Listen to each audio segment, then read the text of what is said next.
The announcement that the Formula One World Championship would return to Las Vegas in November 2023 has sparked a lot of excitement among fans and the media. Even though the 2023 Las Vegas Grand Prix is still over 18 months away, drivers are already discussing about the championship return to Las Vegas.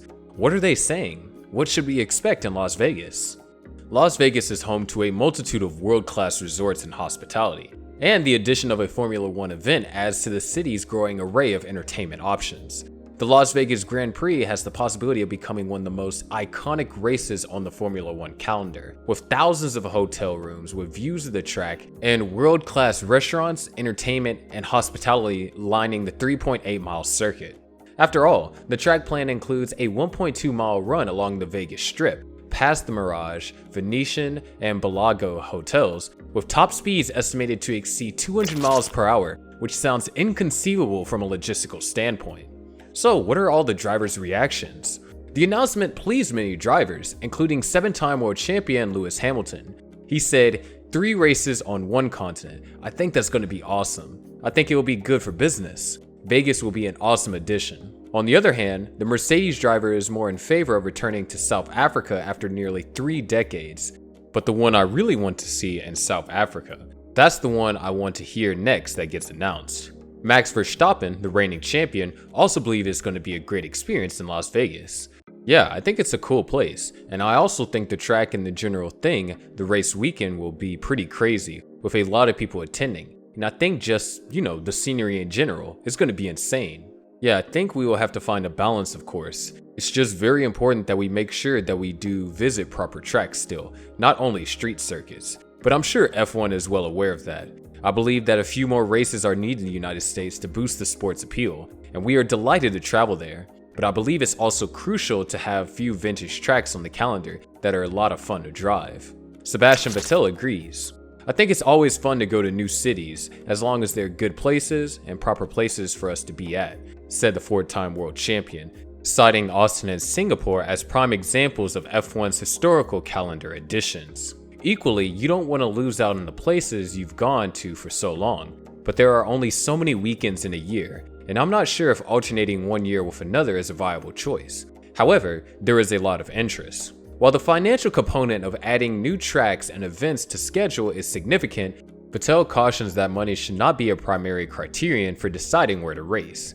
He stated, "Obviously, there's financial interest in new places that we are going, and in the end, F1 is a business. But I think, for us, it's a sport. It's our passion, so we don't see it as a business. Because of their history or tradition, certain places acquire significance, and I believe that it should be a balance of traveling and holding on to places with a rich history and a large fan base." Fernando Alonso's only issue with the otherwise positive news is the number of races per year, which should be properly monitored to avoid overstressing all F1 employees.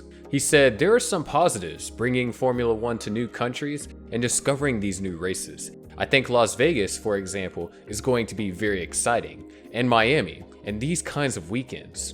On the other hand, I think we need to be careful with the number of races. I think we should agree on a limit, because I think the schedule and calendar are fairly demanding for the teams right now, especially since we don't have as many races in Europe." Another important consideration when adding new races to the calendar is the level of racing available at the location. It was brought up by Sergio Perez of Red Bull, who was ecstatic at the possibility of a race closer to Mexico. "First and foremost, it's fantastic that Formula One is expanding so rapidly in another continent, so it's a fantastic chance for this sport, and I believe we'll all gain from it.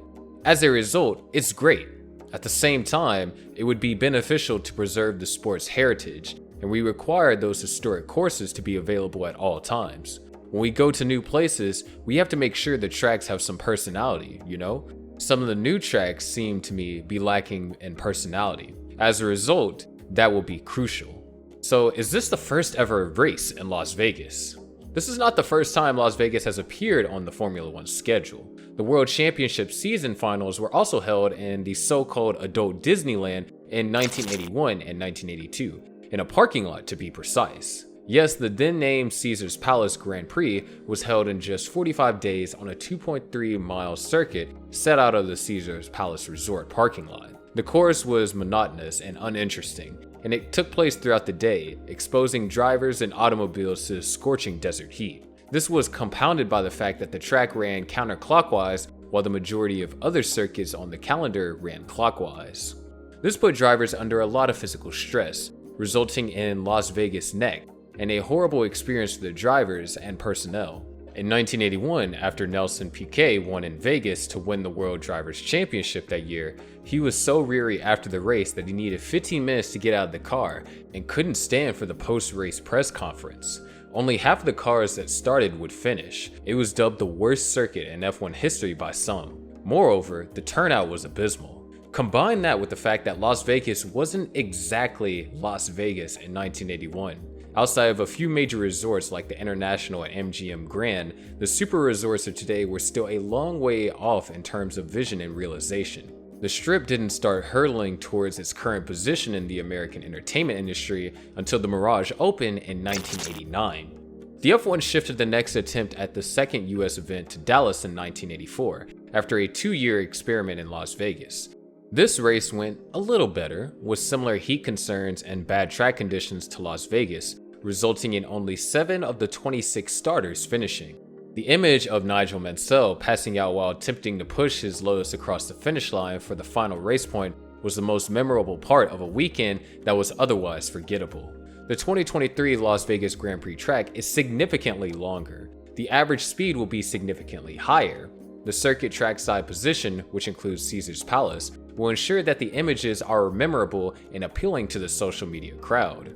In terms of Las Vegas, it appears like the entertainment capital is currently experiencing a moment, with mega resorts offering every possible theme and type of accommodation, other major league sports such as the Golden Knights NHL hockey team and the Raiders NFL football team making long-term commitments to the city, and a plethora of non-gambling entertainment options. A full race weekend stay is becoming increasingly appealing to a wider range of demographics.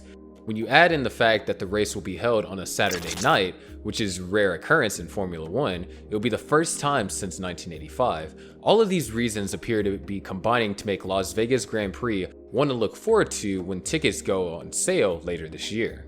Vegas has an enthralling quality to it. It's alluring. It has hypnotic qualities. It's draining. It wishes for you to have your finest life possible. From next year, it will host the finest motorsport on the planet, with races taking place on what is destined to become one of the most iconic racetracks on the Formula 1 calendar. The combination of Formula 1 with Las Vegas is a match made in heaven. November 2023, here we come. So, now over to you. You have the reactions of Formula 1 drivers. As a fan and a follower of the sport, what are your thoughts about the Las Vegas Grand Prix? Let us know in the comments section below. But for today's video, that's all there is to it. Thank you for sticking with us. To ensure you don't miss out on another upload, click the notification bell button. And don't forget to like and subscribe. I look forward to seeing you in the next video.